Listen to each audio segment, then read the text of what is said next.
બોડેલીના અલીપુરા વિસ્તારમાં આવેલ ગંગાનગરમાં વૃદ્ધ નિવૃત્ત શિક્ષક દંપતી સાથે થઈ છેતરપિંડી। સોનાની બંગડીઓ ચમકવાના બહાને ગઠિયાઓએ વૃદ્ધ નિવૃત્ત શિક્ષક દંપતી સાથે કરી છેતરપિંડી। વૃદ્ધ દંપતીને એકલા જોઈ ગઠિયાએ પહેલા તાંબાનો લોટો અને ઝાંઝર ચમકાવ્યા। વાટકીમાં હળદર સાથે 3 તોલા સોનાના દાગીના ઓગાળી ગઠિયો થયો ફરાર। છેતરપિંડીના બનાવને લઈ બોડેલી પોલીસે વધુ તપાસ હાથ ધરી। ગઈકાલે સવારે 11:30 થી 12 વાગ્યાના અરસામાં મારા માતા પિતા વૃદ્ધ છે, સિનિયર સિટીઝન, જે બહાર બેઠેલા હતા ત્યારે એક ઈસમ આવ્યો। એ ઈસમ કોઈક ભીમ કંપનીનું પાવડર ને લિક્વિડ વેચવાના બહાને આવ્યો હતો, જેને મારા ફાધર મધરને એવું કહેવામાં આવ્યું। પહેલાં પપ્પા બેઠા હતા, એમને એવું કીધું કે અંકલ અમે આવી રીતે કંપનીમાંથી આવ્યા છે અને અમારે આ કંપનીમાંથી અમને પોઈન્ટ્સ મળે છે, અમે વાસણો ચમકાવીને આપીએ છીએ, આ છે તે છે। એટલે એક તાંબાનો લોટો મંગાવ્યો પિત્તળનો। પિત્તળનો લોટો પપ્પા અંદરથી લાવ્યા, એ એકદમ સાફ કરીને આપી દીધો। ત્યાર પછી મારા મમ્મી બહાર દેખવા આવ્યા કે શું છે શું નહીં વિગતે। એટલે મારા મમ્મીએ પગમાં જે ઝાંઝર પહેરી હતી એ માંગી કે ચાંદીની ઝાંઝર બી અમે ચમકાવી આપીએ છીએ। તો ચાંદીની ઝાંઝર મમ્મીએ આપી તો એ ચમકાવીને આપી।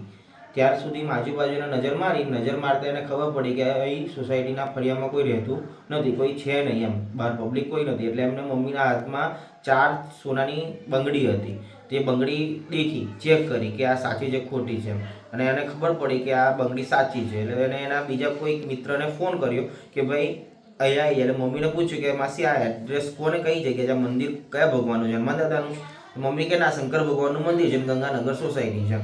એટલે એ ભાઈએ ફોન કર્યો મારા ઘરેથી ઊભા રહીને, લગભગ 12 થી 12:15 વચ્ચે ફોન કર્યો હશે, 12 સાડા 12 વચ્ચે।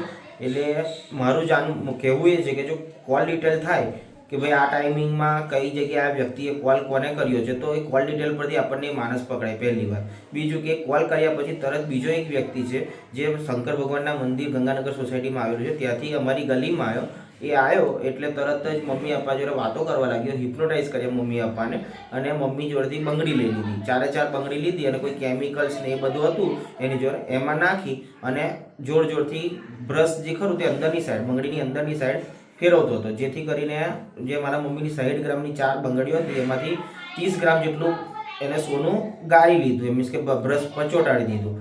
અને ત્યાર પછી મમ્મીને કીધું કે માસી એક વાટકી લાવો, એ વાટકીમાં હળદરમાં એ બંગડીઓ મૂકી દીધી। હવે હળદર બી યલો કલરની આવે અને સોનાનું બી યલો કલરનું આવે, એટલે મમ્મીને આપી દીધા પછી એવું કીધું કે આમાં દાદી તમારે આ 20-25 મિનિટ પછી ધોઈને પહેરવાની, ત્યાં સુધી જો તમે ખોલશો તો આનો કલર નહીં આવે, મીન્સ કે ચમકાટ આવે નહીં। એટલે મમ્મીને એવું કે સાચું જશે એમ કરીને એ 20-25 મિનિટ વેટ કરી, ત્યાં સુધીમાં એ લોકો રફુ ચક્કર થઈ ગયા। આ લગભગ અત્યારના ભાવમાં જોવા જઈએ તો 4-4.5 લાખની થાય, કારણ કે 30 ગ્રામની ઉપરનું સોનું ગરાઈ ગયું છે, જે વજન કરતાં ખબર પડી।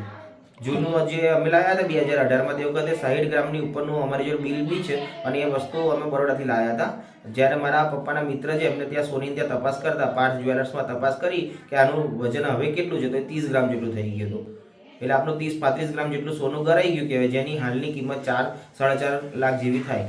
બનાવ અંગે પોલીસને જાણ કરી, અમે જાણમાં બધી વાત કરી। પોલીસ રાઠોડ સાહેબ છે, જે લોકોએ પોલીસના માર્ગદર્શનથી માણસોને સેવા સદનથી મેડિયા સ્કૂલ સુધી, કકરોલિયા સુધી બધાને દોડતા કર્યા હતા। CCTV ફૂટેજ ચેક થઈ રહ્યા છે, એ જાતનું નિવેદન આપ્યું હતું, અમે અરજી આપી છે। સમાચારની અવનવી અપડેટ જોતા રહો નિખરતા ગુજરાત ન્યૂઝ સાથે। નિખરતા ગુજરાત ન્યૂઝને લાઇક, શેર, સબસ્ક્રાઇબ કરો અને બેલ આઇકન દબાવીને સમાચારની ઝડપી માહિતી મેળવો।